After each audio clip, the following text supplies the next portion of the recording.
Bonjour, je m'appelle Cécile Marie Trojani.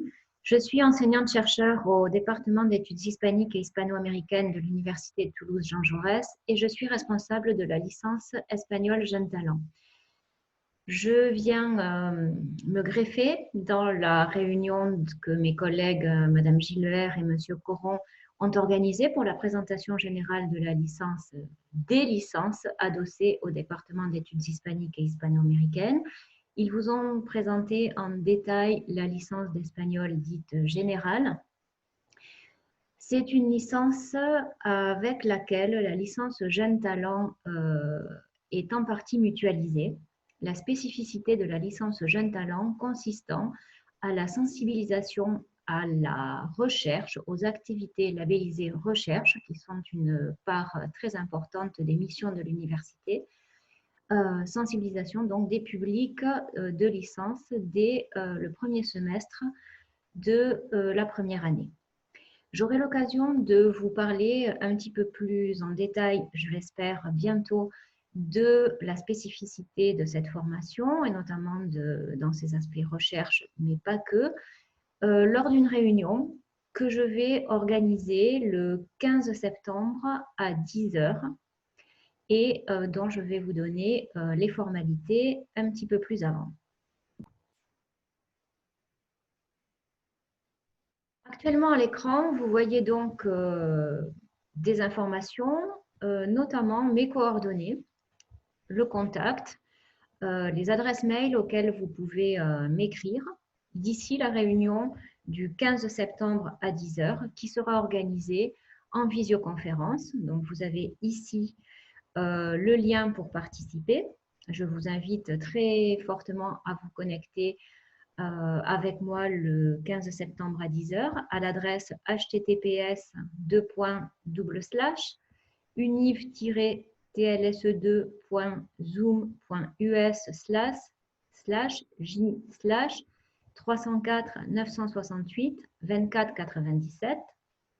Vous aurez peut-être besoin du numéro d'identification de la réunion, c'est le 304 968 24 97.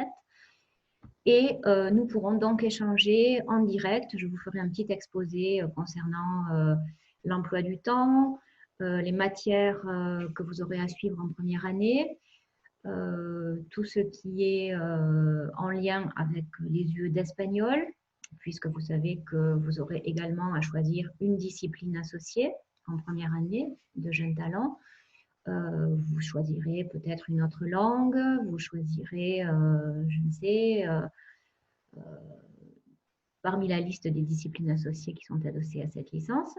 Si vous êtes en Jeunes Talents, je vous conseille peut-être de vous interroger sur le pourquoi de votre présence dans cette formation. C'est sans doute que vous êtes très intéressé par les mondes hispaniques au sens large et je ne saurais trop vous recommander à ce moment-là, dans disciplines associées et en option, pour les UE 106 et 206 notamment, de vous tourner vers des langues romanes ou des UE qui sont proposées au département d'études hispaniques et hispano-américaines. Je pense notamment au catalan, mais je pense également aux langues amérindiennes, notamment au nahuatl et au quechua, que nous proposons au département d'études hispaniques en option. Le catalan est également proposé en discipline associée. Et vous pourrez aussi, soit en discipline associée, soit en option, découvrir des langues romanes qui ne dépendent pas du département d'espagnol, mais qui font partie de l'ère romane, notamment le portugais ou l'italien. Donc, en première année de Jeunes Talents, comme dans la licence d'espagnol générale, vous pouvez, si vous êtes très attiré par les langues, et en général c'est votre cas, faire de l'espagnol, mais étudier également une autre langue, romane ou pas, et également une troisième langue dans le cadre de l'option. Nous y reviendrons plus en détail dans la réunion du 15 septembre. Mes collègues ont utilisé une série de diapositives qui sont valables également pour la licence d'espagnol Jeunes Talents. C'est en partie le cas, c'est le cas pour toutes les informations qui ont trait aux informations culturelles, associatives, les QR codes vers le catalan, vers les langues amérindiennes.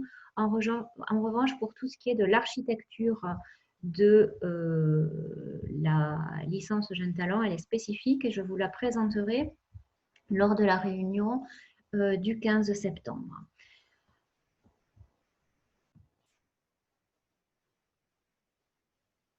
Dans les jours qui viennent, vous serez amené à vous inscrire à l'université. Sans doute avez-vous déjà un rendez-vous, peut-être dès la semaine du 7 septembre, et vous serez amené à vous inscrire administrativement et pédagogiquement, c'est-à-dire déjà à procéder à des choix pour ce qui est de la discipline associée et également pour ce qui est des options. Mais sachez que si vous faites une erreur au moment de votre inscription ou si tout simplement vous changez d'avis dans les premières semaines qui suivent le début des cours, il y aura une période de quelques jours qui vous sera communiquée par vos enseignants à la rentrée, une période pendant laquelle vous pourriez modifier votre inscription, changer d'option notamment, changer quelque chose qui a trait à votre inscription, soit parce qu'il s'agit d'une erreur de votre part au moment de l'inscription dans la précipitation. Il y a un peu de panique parfois sur les chaînes d'inscription, tout simplement par défaut d'information ou par, disons, un manque d'information ou une hésitation au moment de l'inscription. Tout ceci sera rattrapable dans les jours qui suivent le début des cours. Je vous rappelle que la date de début des cours cette année est tardive. Il s'agit du lundi 19 octobre. Donc, pas de panique. Vous serez amené à faire des choix importants, certes, dès la semaine prochaine, dès la semaine du 7 et dans les jours qui suivent pour les inscriptions. Mais il y a une petite fenêtre pour des rattrapages ou des ajustements au mois d'octobre. Vous en serez avertis. Je vous reparlerai un petit peu de tout ça dans la réunion spécifique aux jeunes talents du 15 septembre. Je projetterai également des documents. D'ici là, avant le 15 septembre, j'aimerais que vous êtes 45 préinscrits sur Parcoursup cette année en première année de jeunes talents. Les effectifs sont donc en augmentation. Nous aurons probablement 2 groupes si les effectifs se confirment. 45, c'est à la fois beaucoup et c'est encore un nombre assez raisonnable pour avoir un suivi des étudiants assez personnalisé. Et dans ce cadre-là, j'aimerais que d'ici le 15 septembre, vous puissiez m'envoyer individuellement un email avec une brève présentation de votre candidature. Quelques lignes suffisent. J'aimerais que vous vous identifiez, nom, prénom, votre âge, le type de baccalauréat dont vous êtes titulaire, votre établissement d'origine, de quel lycée venez-vous, si vous venez d'un lycée de l'Académie toulousaine ou si vous venez de plus loin, c'est souvent le cas en espagnol Jeunes Talents. Que vous me précisiez depuis combien d'années vous étudiez l'espagnol, peut-être est-ce votre langue maternelle même, ou peut-être êtes-vous bilingue, avez-vous une double nationalité, peut-être avez-vous suivi des études en Espagne ou dans un pays latino-américain, peut-être, je ne sais pas, vous avez peut-être une expérience de l'espagnol qui est bien au-delà de ce que l'on apprend au collège et au lycée. Précisez-moi si vous avez étudié l'espagnol en première langue ou en deuxième langue, si vous êtes issu d'une section européenne ou d'un bac par exemple, et ou tout simplement si vous êtes titulaire d'un bac et si vous avez fait de l'espagnol dans le cadre d'une LV1 ou de NV2, mais rien de spécifique. Tout ça là est intéressant pour que j'étudie un petit peu le profil du ou des groupes avant la rentrée et même avant la réunion du 15 septembre, de façon à cibler un petit peu plus mes interventions. Donc, soit vous me donnez ces informations dans le corps du mail que vous m'adressez, donc sur cécile.marie@univ-tlse2.fr, voir la première diapo que j'ai projetée tout à l'heure, ou sur trojani@univ-tlse2.fr.